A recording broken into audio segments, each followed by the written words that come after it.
एक बयान जारी करेंगे। लता मैम हमारे साथ मौजूद हैं इस पर बातचीत करने के लिए। लता मैम, फेड का आउटकम आना है, प्लस इम्पॉर्टेंट आस्पेक्ट भी है, inflation and all, interest rate scenario lowest and पर है, क्या एक्सपेक्ट करें हम इसमें? देखिए, पहली तो ये बात है कि ये प्रेस कॉन्फ्रेंस नहीं है, ये सिर्फ एक स्टेटमेंट है। तो हमें क्वेश्चन सवाल करने का मौका नहीं मिलेगा। लेकिन आप जो कह रहे हैं ये सही है कि ये बहुत अनयूजुअल है।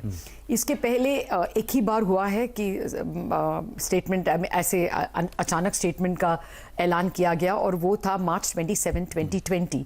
और उस दिन इतना बड़ा रेट कट हुआ था 65 बेसिस पॉइंट्स का कि 90 बेसिस पॉइंट्स का रेट कट हुआ था, और कितने सारे मेजर्स अनाउंस किए गए। वो एक इमरजेंसी था क्योंकि 10 दिन पहले लॉकडाउन स्टार्ट हुआ था 22 मार्च को, और कुछ मदद की ज़रूरत थी। लोगों का बिजनेस ठप हो गया था, तो वो अचानक हुआ था। अब लास्ट सीपीआई नंबर तो अप्रैल 14 को आया था। उसके बाद तो काफ़ी टाइम है एमपीसी को मिलने के लिए। शायद हमें लगेगा कि अगर इन्फ्लेशन का नंबर तभी आया तो तभी क्यों ऐलान नहीं किया ये रेट हाइक या स्टेटमेंट का, तब तो नहीं आया। शायद उनको 20 दिन एमपीसी के मीटिंग का के लिए टाइम चाहिए था, और इसीलिए अभी कह रहे हैं ये मार्केट का बेस्ट गेस है। और मुझे ये कैसे पता है? वो बॉन्ड यील्ड से पता चल रहा है।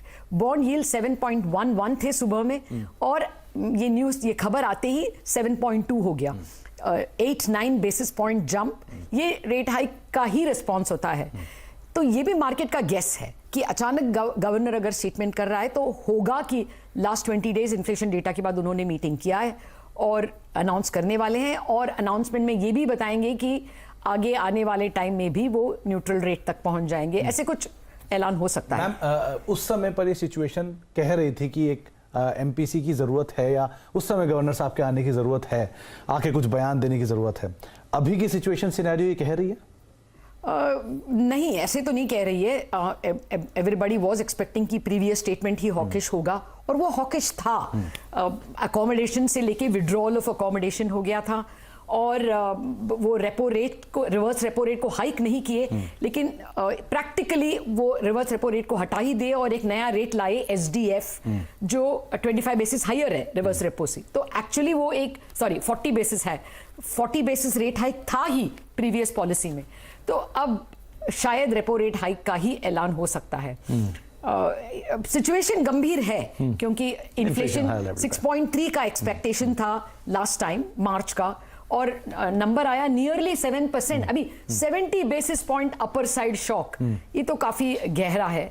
अभी वो आईएमएफ की मीटिंग से आए हैं लौट कर, लास्ट वीक पूरा वो आईएमएफ वॉशिंगटन में थे, गवर्नर और डेप्यूटी गवर्नर पात्रा, और वो तीसरा आरबीआई एग्जीक्यूटिव जो एमपीसी के मेंबर हैं, मृदुल सागर, उनका टर्म खत्म होता है कि वो रिटायर हो रहे हैं, और उनके जगह में एक मिस्टर रंजन का अपॉइंटमेंट भी हो गया है, उसका भी अनाउंसमेंट हो गया। सबको देखते हुए ऐसा लगता है कि शायद एमपीसी का मीटिंग है, इसीलिए जल्द में उन्होंने नियुक्त किया। अभी ये सब गेसेस हैं। हमें इतना ही पता है कि out of the turn statement पिछले बार जब गवर्नर ने किया, उन्होंने रेट्स को बदला था। शायद इसलिए ये टाइम भी बदलेंगे। चलिए, उम्मीद रखते ही किस तरह से इस प्रेस आउटकम से, ये प्रेस कॉन्फ्रेंस नहीं है, प्रेस आउटकम जो आएगा उससे किस तरह का स्टेटमेंट आता है। लेकिन हाँ, बहुत सारे जो अटकलें हैं वो बाजार में ज़रूर लगाई जा रही हैं। बहुत बहुत शुक्रिया मैम हमारे साथ मौजूद रहने के लिए। अच्छा राजेश जी, बैंक्स की आपने बात की, ये बात सही है कि स्केप्टिकल है मार्केट, और अभी देख रहा है निफ्टी बैंक भी कैसे आउटकम आता है।